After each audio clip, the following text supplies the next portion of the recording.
This is… this is something that people have been struggling with for ages, because these are two different types. These are two different dimensions of one's existence.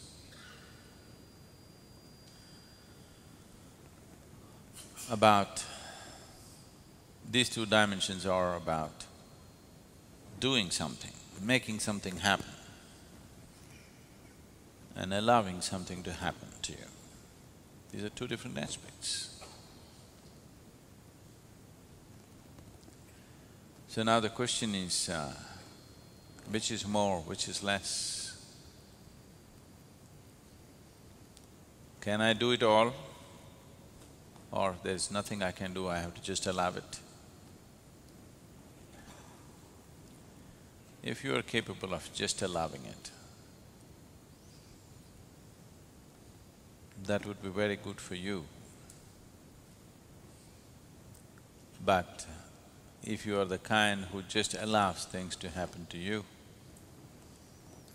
do not expect people around you to understand anything about you, because they will not understand. People around you cannot understand what it means to allow. Doing is something that they understand, but doing is a limited possibility, and doing is a very laborious process. It's like, if I want to bake bread, how much of it do you do? How much of it do you allow? There is an equal proportion of both. If you do not knead it hard enough, if you do not work to load the oven properly, if you do not set the right temperatures, which is all you're doing, it's not going to happen. But if you're not willing to allow, that you're willing to close it and simply sit there like a pregnant woman. Yes, baking… if you do not know how to bake bread, it is all as complicated as bearing a child. Yes. You have to sit there and wait.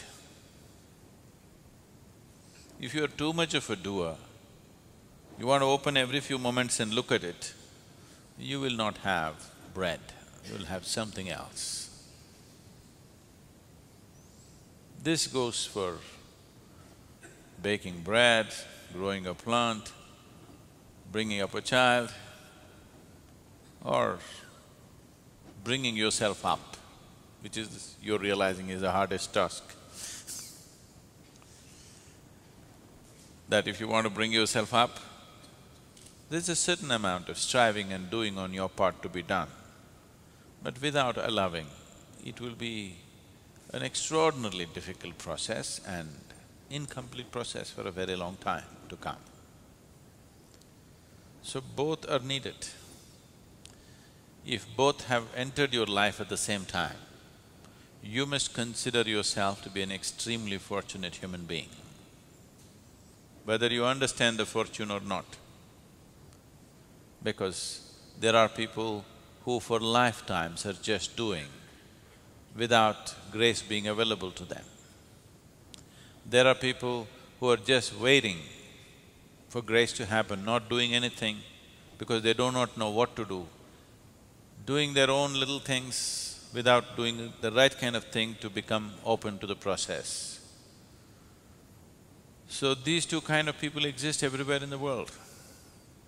Some are waiting for gods to do things for them. Some are trying to do everything by themselves. You are an extremely fortunate human being if action and receptivity both have come into your life at the same time. That you know how to perform action. Everything that you can do, you will do, but you have the sense and the gracefulness to sit and wait for that which you cannot do. So, it is that dimension, it is this combination of these two that we are effectively delivering through Isha Yoga. That people learn to do something about themselves, at the same time, people learn the humility of waiting. The devotion. Devotion is needed, otherwise one cannot wait. If you do not look up to something, you cannot wait. So to be able to do everything that's needed, having the necessary tools and the empowerment to do things about your life, at the same time having the necessary sense and grace to wait and be able to receive. Both these things need to happen. So if the question is pushed a little further, the question could be, can't I do it myself? Or the next question could be, will you write a self-help book, get yourself enlightened?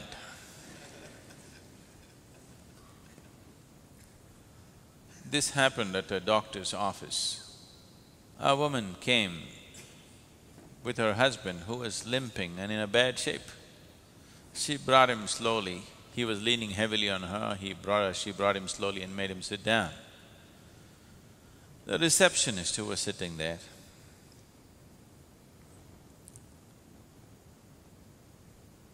being sympathetic to the situation, said to the woman who brought this man, arthritis with complications? The woman said, no. Self-help with concrete blocks. So, self-help books sometimes have done things for people, good things for people. A lot of times they only injured themselves, broke things up, broke situations up in your life, because self-help is not always the right thing. But is it something that you don't do? No, you must do. So a combination of both is best. If you push one too far, you may lose your grounding. If you push your receptivity too far, not doing anything, you do not even know whether you're being receptive or just being lazy.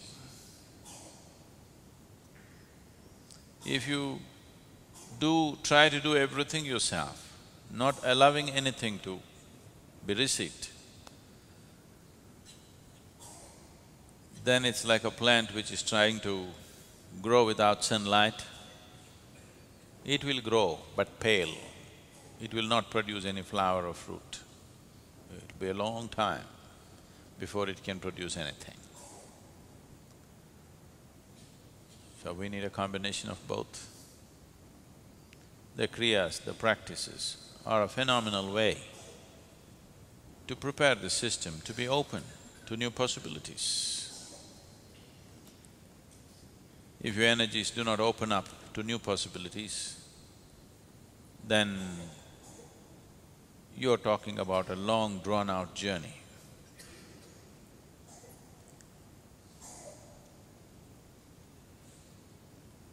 To become open is the most important thing.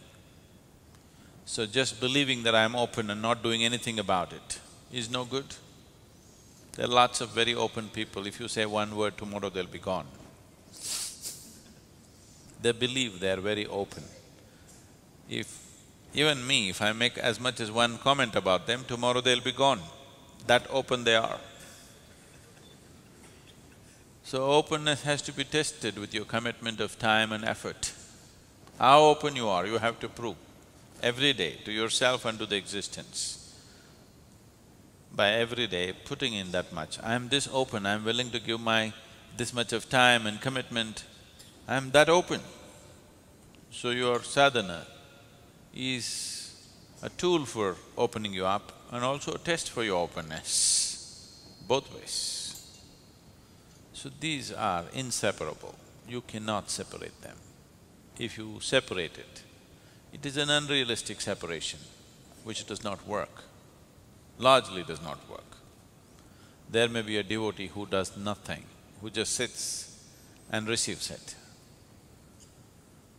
But as I said, if you become all receptivity, it may be wonderful for you, but you won't know whether you're going forward or backward, that's one thing.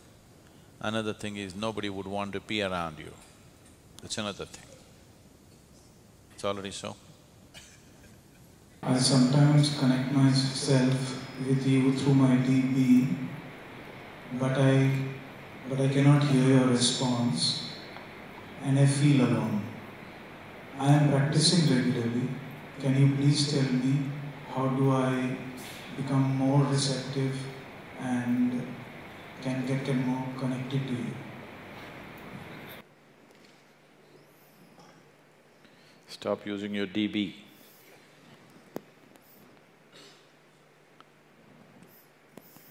Don't use your deep being.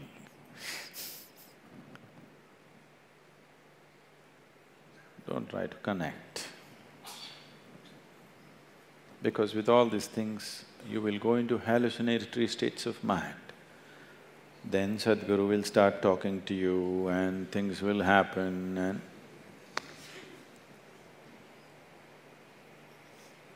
Don't get into that. So what should I do? If I have to be receptive, what should I do? What is it that is blocking one's receptivity?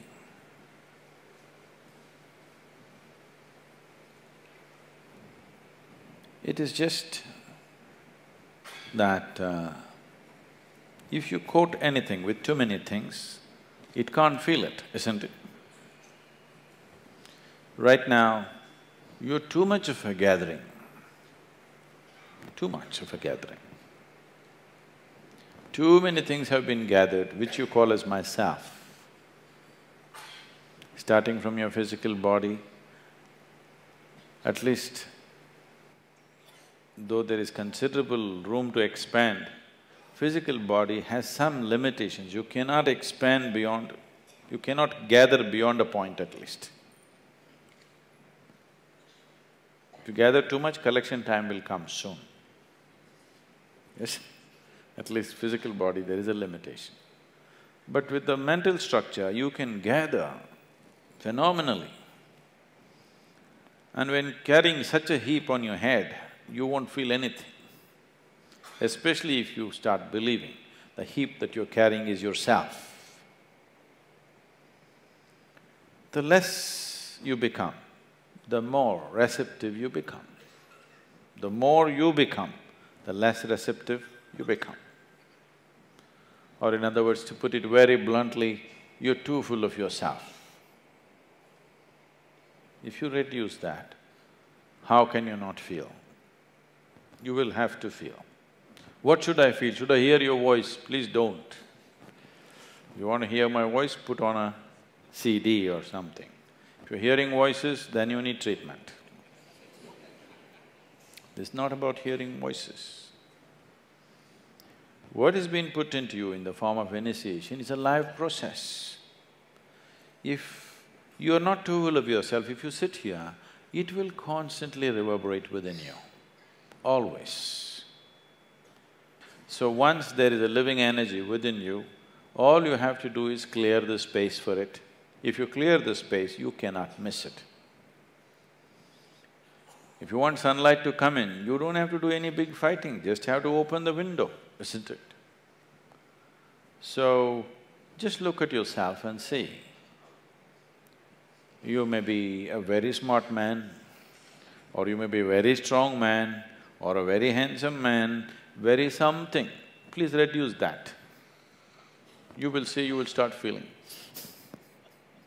Yes? Or you're a very good man, please reduce that. Good people can't feel anything, they become like goats. Because they keep on thinking, I'm good, I'm good. How? He's not okay, she's not okay, he's not okay, he's not okay, she's not okay, he's not okay. Compared to all these people, I'm such a good man. You're too full of yourself. People who think they are good, they're too full of themselves, isn't it so? Reduce that. Just understand your place in the existence. You're like a speck of dust. Tomorrow morning if you're blown away, I don't mean the bomb, I mean, I'm sorry suppose you just disappear tomorrow morning, everything is going to be fine in this world. Do you know this? Oh, can I talk about diamonds? Diamonds. Do you know that ultraviolet light can evaporate a diamond? Do you know this? Diamonds are forever. You heard that? Diamonds are not forever. Just light falling upon it, it can just evaporate. Please touch and see, is it still there? Those… gone?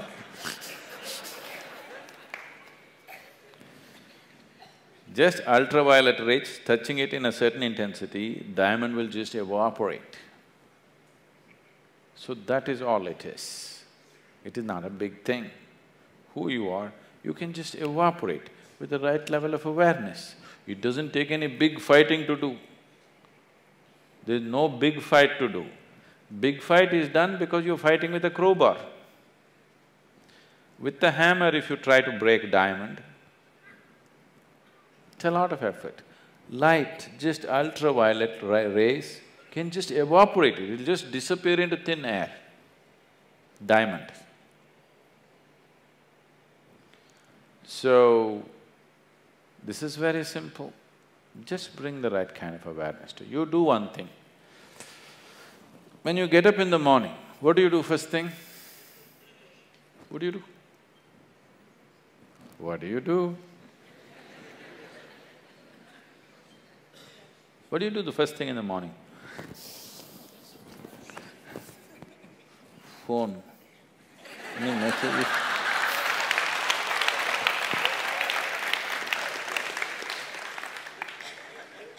You do one thing, you get up in the morning and smile. At whom? Nobody. Smile is not about somebody. Smile happens when this one is feeling in a certain way, isn't it? Yes or no? Unless you're a trained PR person, you learn to kind of thing. Otherwise, smile happens because something is happening within you, not because somebody has come in front of you, isn't it? So first thing in the morning, you smile. It takes 20 seconds, okay? If you can't smile at somebody who's next to you, just smile.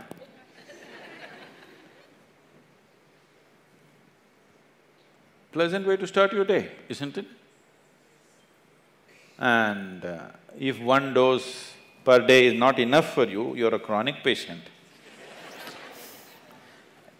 Every hour, oh, it's 11 o'clock. It's 11 o'clock. You know, 21st July 2011, 11 o'clock. How many times has it happened? How many times has it happened? Never before. How many times more? Never again. Phenomenal moment, isn't it? 11 o'clock. 11 o'clock, it's a simple thing. You're taking the biggest things in the existence for granted, do you understand? It is 11 o'clock, is it a small thing? Is it a small thing? Fantastic, only once in eternity, isn't it fantastic? Oh, 11 o'clock, crash course. Just do this every hour. You will see in 2 weeks' time how you will be.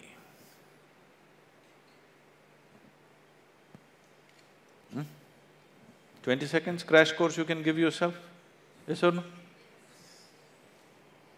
Just do that, you will receive.